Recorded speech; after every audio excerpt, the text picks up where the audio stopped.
Welcome to the Get Well With Me podcast. I'm your host, Adrienne from adrienneheart.com. Our philosophy here is excellence, not perfection. Together, we explore the benefits of aligning our inner mind with our wellness goals and embrace the idea that happiness is homemade and our life is only as good as our mindset. As a wellness leader, I aim to inspire, uplift, and empower you on your own unique wellness journey. Please subscribe to this channel on iTunes, Stitcher, Castbox, YouTube, or wherever you like to listen. So let's get into the episode. Hello, my friends. It's Adrienne from adrienneheart.com.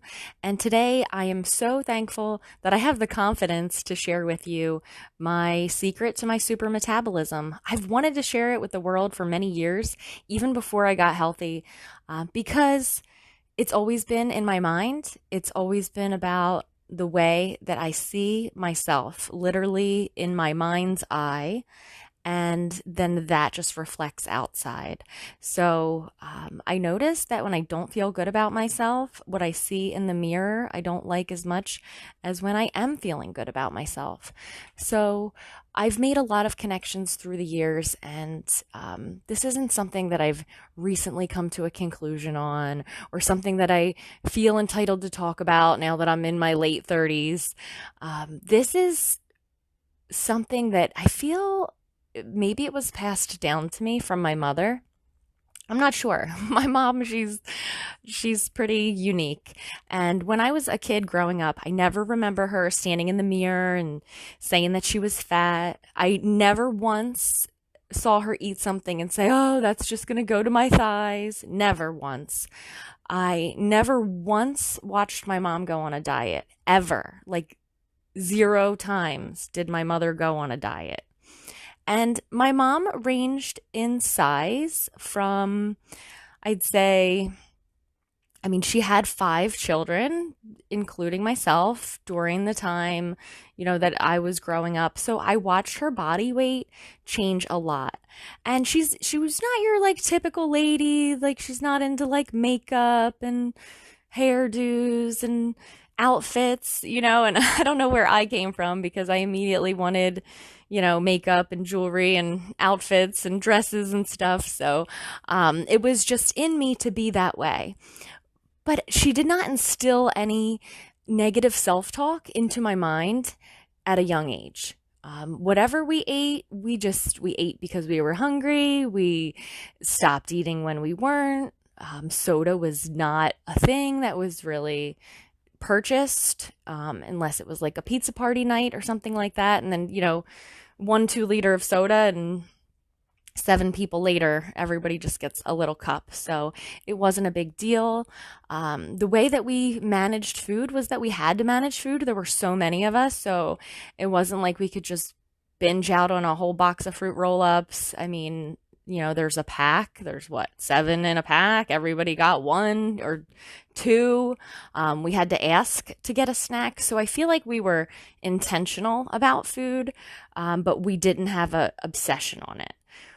We were not allowed to eat in front of the television, I'd say most of the time. I'm not saying we never made, a bowl of family popcorn or something for some TGIF. If you grew up in the 90s, you know about TGIF. It was the one night of the week that the whole family sat in the living room and watched the TV together and enjoyed a series of 4 30-minute sitcoms. So that might have been the special night that maybe we'd have a little snack in front of the TV. But we just simply had really basic practices, and there was just no emphasis on I'm gaining weight. Do I look big in this? What does my butt look like in this? Going on Weight Watchers. Things that I saw other families kind of struggle through. So I never had this perception that weight was a struggle. And when my mom had a baby, she gained a whole bunch of weight, and then it would just come off, at some point. And to this day, she maintains a healthy weight. We did not have a big emphasis on eating well in our home. Raising a large family, it was like my parents were just like putting food on the table. We were kind of standard American diet, lots of meat, lots of dairy, lots of, stuff that I would consider to be junk today. But I look back and I don't fault my parents for feeding their family, and just I realized that they were doing the best that they could. And where they really did shine was not putting an overemphasis on food. And certainly there was no body shaming in our home. I don't want to say that that never happened. Sometimes as siblings we would pick on each other. I will admit to picking on my brother, for I used to tease him about lounging on the couch, or, having to shop for the husky pants or whatever. But that was, hopefully I didn't leave a negative mark on my brother, because I love him dearly. So I don't want to say that our house was completely free of body shaming, but it wasn't something that we saw in our mom. It wasn't something that we saw in our dad. And our childhood was very far from perfect, but it was really good. I mean, you could only hope that kids could kind of have that free life where it's not scary to go outside, and you don't have to be afraid of, not wearing a mask or whatever. So I just felt like there was a lot of freedom to use our imagination and to have fun. And eating was just something we did along the way. We looked forward to like taco night or sloppy Joe night, meatloaf night. There was a whole lot of ground beef going on. But where I'm going with this is that I was really blessed to grow up in a household where my parents did not body shame. They did not body shame their kids. Even myself, I was very delayed in my adolescence. I was very short. When I was in eighth grade, I was only 4'9", and I had these humongous feet, size 10 feet. And when all my friends, they told me I needed, hormone therapy or something to jumpstart things. And my mom and dad said, look at your feet. You're going to grow. Just give it time. And they just always believed that we were perfect the way that we were, and that things would work themselves out. And you know what? They were right. We were perfect the way we were, and things did work themselves out. So I don't remember ever looking in the mirror and having a lot of self-loathing, but I certainly remember getting dressed in the morning before school and looking in the mirror and thinking that my clothes weren't good enough, that the brand wasn't good enough, that I wore that outfit too recently. There was a whole lot of stigma on you couldn't wear the same thing twice in a week. You would really get called out for that. If you were wearing the Jamesway brand instead of the Surf Shop brand, it was very uncool. So I struggled with a lot of those things, but at no point did I ever consider my body to be overweight or underweight. And I don't comment on people's weights either. I noticed that my parents don't do that. I've never seen my mom be like, you look so great. What are you doing? Well, what diet are you on? Ever. It's just something that we don't have an emphasis on. So I'm going to read you this blog post. It's not super long, but I just wanted to preface it with where I'm coming from and how I may be unique in the fact that I was raised without this heaviness and all of these preconceived notions, and I wasn't labeled as fat or skinny. I just, that was not a part of my awareness, and it has served me so well. So I'm going to go ahead and read you this post, and I hope that you can glean some wisdom from it. Here we go. What's my secret to super metabolism? Have you considered the prospect that we are experiencing a 3D printout of our thoughts? Hold on to that concept for a moment. You might want to sit down for this. We outwardly express the way we see ourselves in our own minds. Would things be different if we were vigilant and intentional about thinking of ourselves as being a healthy weight? Something that has worked for me and could be helpful for you is seeing the healthy number every morning when I wake up. I have a 15-year-old index card with my ideal weight on it. It's old, it's tattered, and the card sits upon my dresser. I see it every morning, and it causes my mind to accept that as my normal. I hover around that number and I never allow it to go 10 pounds out of range. I give myself grace. I give myself grace to move naturally around that magic number. It's normal and natural to weigh a little more or a little less throughout an average month. I never obsess about my weight because what we focus on grows. Now that's worth repeating and pondering. What we focus on grows. I am firmly fixed in the belief that a healthy body will naturally arrive at a healthy weight. I have a happy relationship with food, knowing that food is medicine, and I convert nutrients and sugars into the energy that allows me to live out my purpose each day. I like to choose a few items that train my mind to think of myself as lean and attractive. For example, we know that spicy herbs will increase metabolism through thermogenesis. When I add a little hot sauce to my plate, I believe it will burn more calories more efficiently. Our beliefs become our reality. I almost always think to myself how the hot sauce is burning up any extra calories and how the heat purifies my body. Although hot sauce and spices top the list of my favorite healthy condiments, they aren't what I consider to be my secret weapon. If you haven't figured out my secret weapon yet, I will come right out and tell you. My secret weapon is my mind. I meditate on the way that I want to be, and I take action to step into that identity. An example of harnessing the power of my own mind to affect my physical nature is this: meditation in action. Simply drinking tea has become a daily activity that keeps me slender. For you, it might be sipping lemon water or juicing vegetables, but keeping my mind free from the fear of gaining weight is essential. Taking a natural and habitual daily action assures my mind that I am healthy and maintain a healthy weight. I have a special tea that I love so much, I buy it in bulk. With every sip, I feel slender and energized. I know that maintaining a healthy weight reduces the risk of all types of cancer and lifestyle diseases. Being light on my feet protects my knees, hips, and other precious body parts from wearing out prematurely. With every sip, I consciously or unconsciously affirm that I shield my body from cancer while simultaneously ensuring my natural weight. Every unbleached tea bag contains a gorgeous blend of herbs and spices, enhancing the green tea and matcha. So many brands come and go, but the Republic of Tea, it's been around since before I was married, so I've been drinking it for over 20 years. My love for the Republic of Tea was rekindled last year when my husband purchased a tea subscription for his mom's birthday, and she was kind enough to set aside a few sachets for me to sample.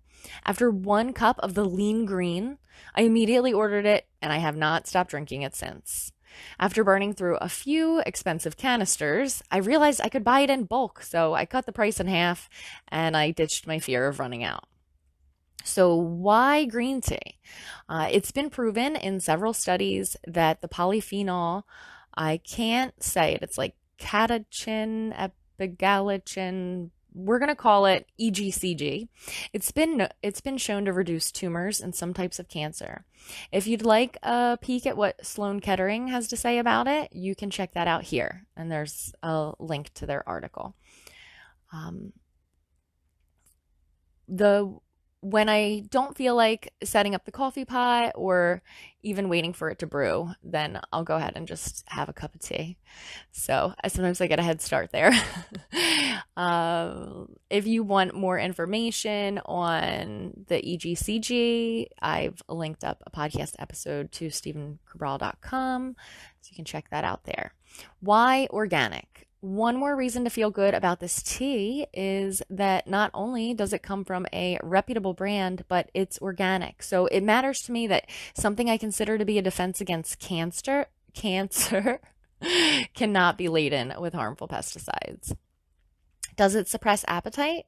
This tea is effective at suppressing appetite. I fill my Yeti mug before I head to the office. I sip it throughout the day. My Yeti keeps it warm, and before I even notice the urge to snack, my tea is filling my belly. I make another cup in the afternoon on most days, and often even one when I get home. And this prevents me from cracking open a bottle of wine. Just think of all the calories that I've saved there. Sometimes we just feel like we need something to make us feel better. Maybe it's like a pacifier or a security blanket. Oh, wait, that's baby talk. Sometimes it's a glass of wine, a new handbag, or a pair of shoes. The idea is that we are grown ups now and we can choose our own self soothing techniques. We get to choose whether they're harmful or helpful. There is a time and a place for everything. Excellence, not perfection. Tea is only a suggestion, and it's one that can be adopted no matter what your budget or circumstance might be. Aside from naturally occurring caffeine, how else does green tea work to suppress appetite and increase metabolism? Well, it has a synergistic blend of super herbs. This one in particular, Garcinia cambogia, well known as an appetite suppressant and a fat blocker. Cinnamon not only adds a thermogenic effect, but it also gives it like a warm and comforting feel, something like a warm fire on a snowy day. I like to add a splash of coconut milk. You may add honey, maple syrup, nothing at all. Make it your own. Maybe even get yourself a new mug to celebrate and solidify your new habit. To recap, how can you implement the power of your mind to obtain and maintain your healthy weight? Simply create or adopt an affirmation and attach it to an action or an object. So in this example, the affirmation is my body is healthy and naturally maintains my healthy weight.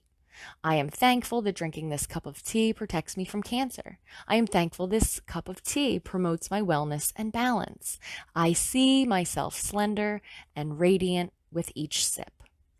So my action is simply drinking the lean green tea. The power affirmative thoughts are anchored by the daily habit of drinking the tea, and you can use a different anchor or different affirmative thoughts. Notice that you may have anchors and thoughts now that are no longer serving you well. I'm going to repeat that. Notice you may have anchors and thoughts now that are no longer serving you well. You can apply this concept with your own affirmations and your own meditation in action. Putting something similar in place will help you to feel safe. It can help you to feel free from the fear of your weight and health getting away from you.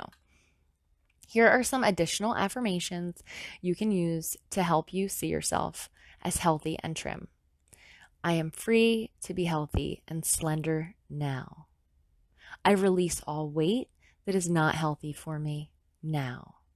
I am fully and freely released from holding on to weight that does not belong to me.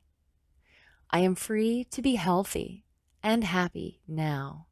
My cup overflows with joy and divine wellness. I am happy and harmonious, releasing all toxins that do not belong to me. I give thanks for my permanent, healthy physique. My healthy weight now comes to be. I am at peace with myself and my body.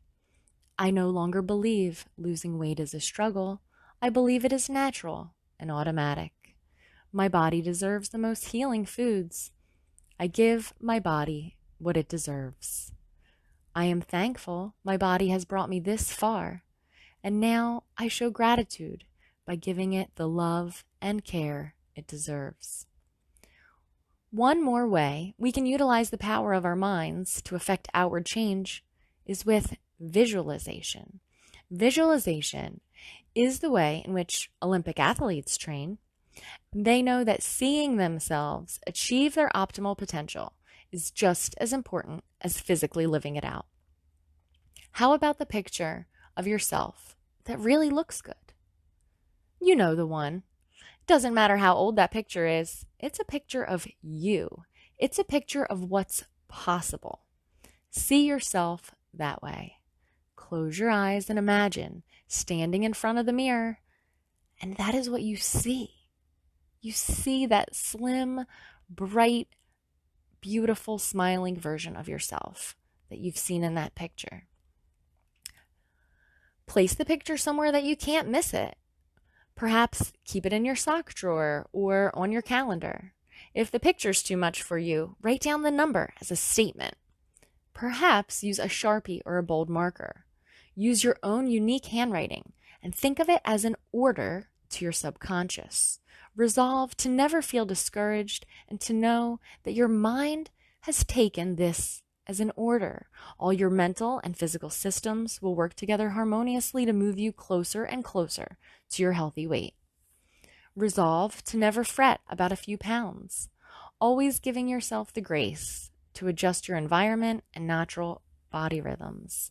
Resolve to love your body and consider thanking it verbally for being of service. Thank it for not giving up on you. Thank it for taking repeated abuse and never giving up.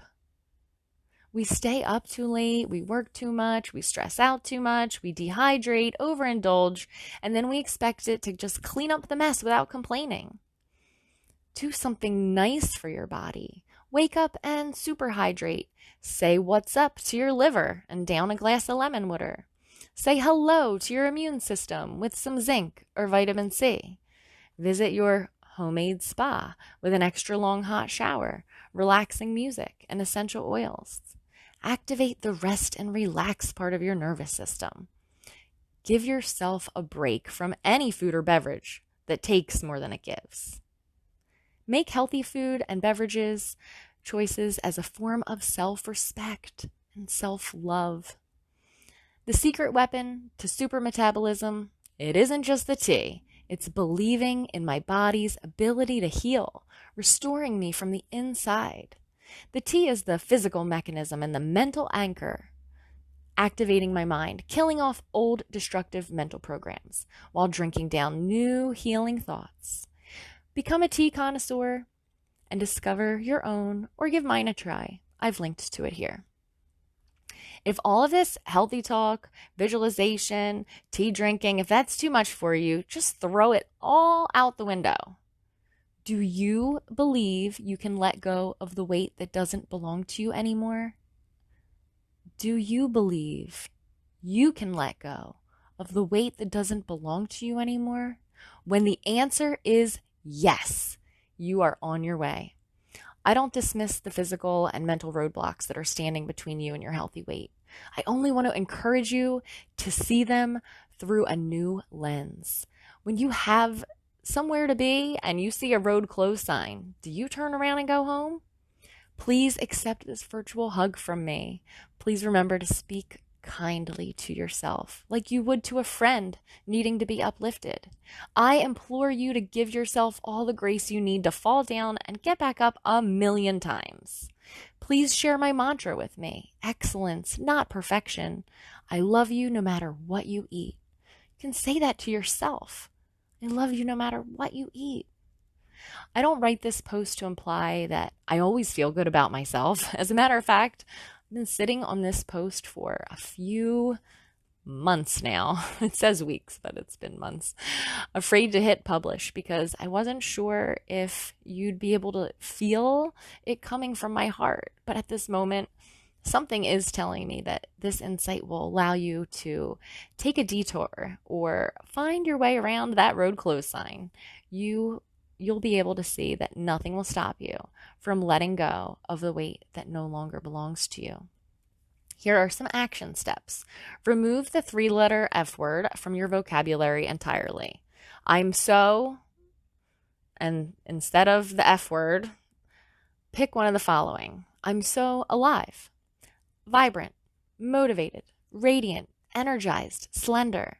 So there is a rut in our minds, and a common statement of self-talk is I'm so, and I don't want to say the FAT, but when you can basically repurpose that mental track by just inserting a different word. You don't have to change the I'm so, you just change the final word. Just kind of trick yourself into thinking in a more healthy way. So I'm so alive. I'm so slender. I'm so fit. But pick one and put it after I'm so. So when you look in the mirror and that starts to well up inside of you, that you'll be able to take it somewhere positive. Action step number 2, post an index card or a sticky note with your healthy number in bold ink. Place it somewhere that you can't miss it and that you'll see it first thing in the morning. An anchor action. So find an anchor for yourself. You can either use one that you already are doing every day, like maybe you do drink lemon water in the morning, or when you have your morning coffee, you can say, this coffee, it's giving me extra energy. It has the antioxidants. Its caffeine is known to boost metabolism. So don't overdo it with the coffee. If you increase your stress response too much, it will work against you. So, but basically choose an anchor and then attach these healthy thoughts to it. All right, next one is, visualize yourself at your healthy weight. Suggestion, use an old picture from a time that you looked and felt your best. Finally, compare yourself and your results to no one. I don't have to tell you that no one else has your body, your emotions, your experience, your genetics, your habits, and on and on. So compare yourself and your results to no one. I am linking up a brief recording with some affirmations for healing and good health. You can listen to them until they are written on your heart and your mind. Hearing from you means the world to me. If you feel that I'm missing something here, please reach out and share your thoughts. If you would like me to publish affirmations or guided meditation for letting go of weight that no longer belongs to you, just say the word. Let me know on Facebook, Instagram, or shoot me an email at age@adriannehart.com. And if you want to learn more about working with me directly, there is a link there to my website, to the About page. Until next time, much love.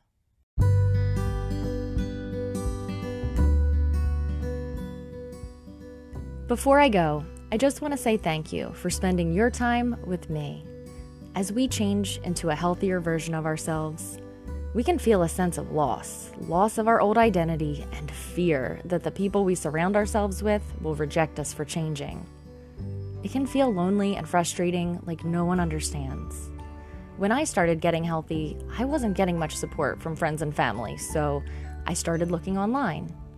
I came across so many radical, all or nothing approaches. I felt judged, alone, and even ashamed. If you can relate to this overwhelm and you like the idea of striving for excellence, not perfection, then you have found a safe place with this podcast. If this message speaks to you and you feel it could encourage someone you know, please share it with them. Remember to hit subscribe, and until next time, be well, because living healthy doesn't have to be hard, and we don't have to do it alone. I'll see you on the next one. In the meantime, shine brightly.